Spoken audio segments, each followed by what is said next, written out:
Welcome, Strategy Battle Gamers, to another GBHL YouTube video. You're here with your GBHL host, GBHL James. GBHL Jamie, and we're going to be unboxing the Gundabad Orc Warriors. That's right, it's a channel unboxing, and we're unboxing some new models. Ooh. Now, we have to dedicate this unboxing to a very special individual. Yep, Mr. Sam Page of East Grinstead Wargaming, otherwise known as Southern Dunedain. He has sort of donated these to us to unbox because... I bet you're kind of relieved. Yeah, I thought I'd lost them. He's like, oh, have you got those Gundabad Orc Warriors? I was like, I beg your pardon. Not to put anybody else off sending us models or lending us models, but because obviously with the tournament you didn't realise that I was just kind of like, yeah, sure. You thought that I had them. I thought you had them, yeah. And I would. But they were on my painting desk, and I've been sat next to me for sort of weeks now. But I just hadn't looked at them. So remember, as always with any kind of unboxing, we are going to discuss the models themselves and see what we can see out of them. And then we're going to talk a little bit about the profiles. So first things first, obviously that we've mentioned before, with the new Hobbit blister packs, as it were. They've got that weird tear thing, which isn't fantastic. It's not fantastic. But it does mean that you can get in without using scissors. Do recommend, though, if you are underneath a certain age. I'm not sure what age that's supposed to be. You get an adult to do it because you can cut yourself. So are we going to be reviewing the Spearman and Swordsman together? Might do it together. It's the same profile. So. Same profile. So this is the Gundabad Orc Warriors. So I'm going to take a little bit of a look at the Swordsman here. Now, when these were first announced to come out, some people were quite excited. Yeah. Until they realised that they were going to be sold in a similar way to the Lake Town. Boo. Which is in Finecast blister packs of 3. Yeah. So this is quite an expensive force to collect. Yeah, very much so. Not as expensive as Lake Town. Although interestingly, these actually aren't Finecast. They are. They are not Finecast. You see, they brand it as Citadel Finecast. These ones are just resin miniatures. Interesting. So they've noticed obviously the negativity attached with Finecast. They've stopped calling it that. So even on the Games Workshop website, Finecast is no longer a thing. That's very interesting. No longer called Finecast, probably to stop all of those sort of comments about it being Failcast or fail. Yeah, poo. As it were. Okay, so looking at the look of some of these. Okay, so I've got one here. Mm-hmm. I have to say, from a Weta point of view, spot on from Weta. I think it's really cool. Yeah. I can see like the helmets are definitely designed to kind of give the impression of the Necromancer. So this kind of undead kind of feel, skulls and ghoulishness. Weta designed them based off sort of like a Morgoth's crown. Yes. They based them sort of look like the orcs have tried to create their own image in Morgoth. Yep. So, there's quite a lot of them have got like that, like you say, the skull thing. This guy's got the blade in the middle of his face so he can headbutt people. Yep. Chop them up. Let's see if we can get some of these. And they've got some interesting shield designs as well that seem to sort of copy the shape of the arm. So you've got like a kind of bent shield look. Now, one thing that some people were quite worried about when they came out and they saw the image of them was the fact that they could look a little bit too similar to Uruk-hai. Uruk-hai, yeah. They've got a very similar plate armour, similar sort of chunkiness and stances. However, they do look different enough. I think they do. I think they are different enough to look at. I think they do have kind of a unique look about them. They would stand out on the battlefield, definitely. Yeah, I would agree with that. Because they do have this kind of forward-facing sort of plate armour, but it's the helmets, I think, that really impress me the most. Yeah, well, that's definitely the standout bit. Some of them I'm not too keen on.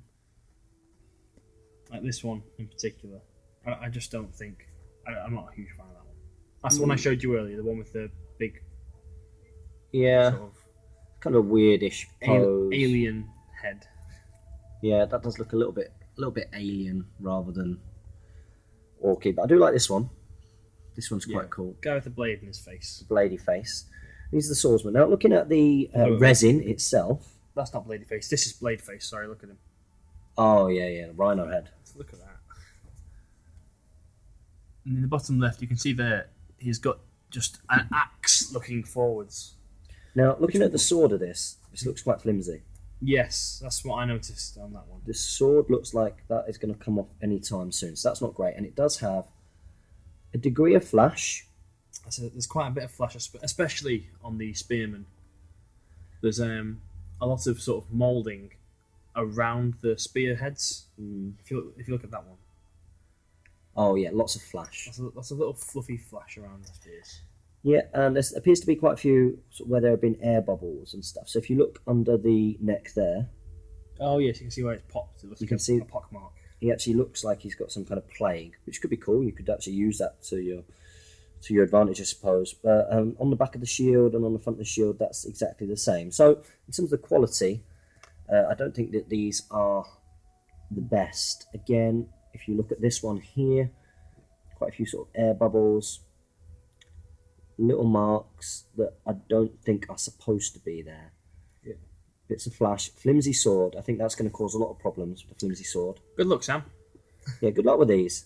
Have you seen any on the battlefield yet? I have not. No, so we can't really sort of judge and see how they ended up being put together. I can imagine these being quite fiddly, taking a lot of cleaning up, and having to be very, very careful, because I can imagine there being quite a few breakages. So let's talk a little bit about the Gundabad Orc Warriors. Now, some of you might remember us having a bit of a discussion about them when we did our Desolation of Schmaug week. Yes. We talked about some of the profiles, didn't we? We did. So we won't spend too long on this, apart from one thing. Being the pikey spear. Being the pike becoming a spear. So originally in the war gear options of the Gundabad Orc Warrior, and the Gundabad Orc Warrior, it's not that different from... It's strength 4, defense 5, 1 attack, 1 wound, courage 3. So essentially the Gundabad Goblin profile, but with Orc stats. Mhm. So they keep the courage 3, keep the strength 4, but they go up to fight 3 and movement 6. And they keep the ancient enemy special rule. So Which is quite cool. And I guess, I mean, I know with fainting, that means that you're probably going to faint with the front rank anyway when you're a lower fight value. But it means your rear rank, yeah, it's the rear rank that will help for this one. Yeah. I mean, considering these guys are specifically armed with swords, the ancient enemies, when you play against dwarves or elves, is a bit wasted. It is indeed. But it's the fact that you can that you've got the rear rank against them that can contribute as well. Yeah. The interesting thing is how the war gear changed. So when the model was actually released, it was previewed in a Warhammer Weekly, is that right? White Dwarf Weekly. White Dwarf Weekly, that's right. And there was a specific rule change in there. Yes, they said change pike to spear. So you didn't suddenly get this pike lock effect, you had a spear wall. Now, when you look at the model, it does look like a spear. It doesn't look like a pike. It's not long enough compared to the other pikes in the game to be a pike. So there have been some cynical opinions that the reason why that this was changed from pike to spear was because people would use it to prevent the Urukai being used as them, just convert them up a bit. Yeah, which, is quite likely. It's cynical, but again, a likely. So. But then I have to say, I don't think that that's the reason why they've done it. I think it is a genuine mistake. Yeah. The cost.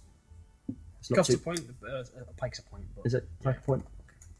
But the models, the spears themselves are spear length. They're not pike length. Now, when discussing the Gundabad Orc Warriors, I think one of the main parts of the discussion has to be how best to use these guys. In what situation are you going to make best use of these guys?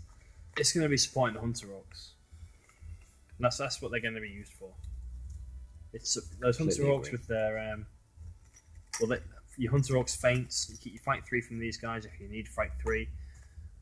They get their 2 attacks for being on foot, and you get the rerolling ones. Yep. So that's got to be the way of doing it. Yeah. That's the only reason why I would see to bring these, unless you're bringing kind of like a themey force. Yeah. I would say. Do you think it's a troop that you will get anytime soon? Probably not.